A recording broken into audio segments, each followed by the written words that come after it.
নমস্কার। আবৃত্তি করছি কবিতা।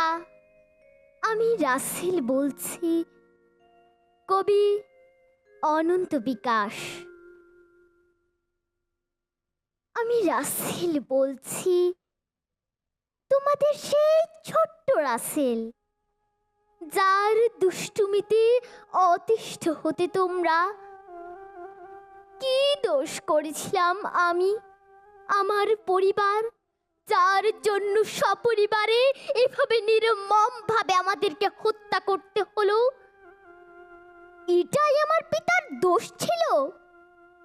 তোমাদের হাতে একটি স্বাধীন রাষ্ট্র, একটি পতাকা, একটি মানচিত্র তুলে দিয়েছিল বলে?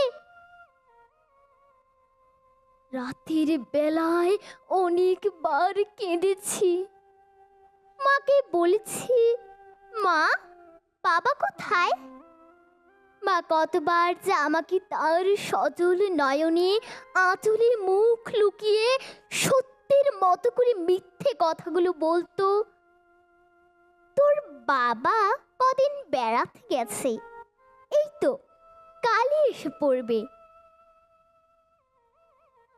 বাবা তখন জেলে, তখন আমি কেঁদে কেঁদে ঘুমিয়ে পড়তাম।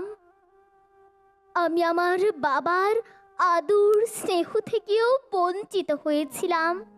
বাবা তোমাদেরকে, এই দেশকে, এই নিপীড়িত জাতিকে খুব ভালোবাসতো বলে। আর তোমরাই কিনা আমাদের সকলকে এভাবে বেয়োনেটের আঘাতে, গুলির বিকট শব্দে রক্তে রঞ্জিত করে দিলে ধানমন্ডির ৩২ নম্বর বাড়িটিকে।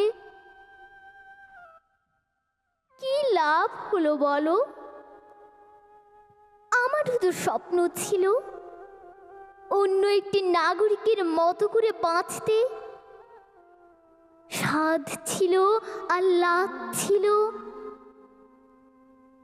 আমি রাসেল বলছি, আমি সেই সবুজের মতো নিষ্পাপ শিশুটি বলছি, যারা আমাকে, আমাদেরকে নির্মমভাবে হত্যা করেছো, তারা এই বাংলার মাটি থেকে একদিন চিরতরে বিলীন হবে।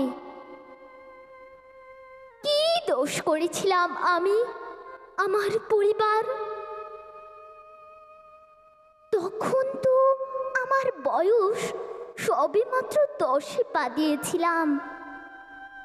তোমাদেরকে এতটুকু মায়া মমতা ছিল না? তোমাদেরকে আমার মতো আধ ভাঙা কোলের সন্তান ছিল না? তোমাদেরকে ক্ষমতার এতই লোভ ছিল? তাহলে বাবাকে বলে দিতাম।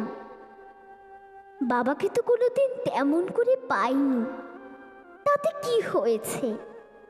বাবার হাতে পায়ে ধরে বলতাম, সব কিছু তোমাদেরকে দিয়ে দিত।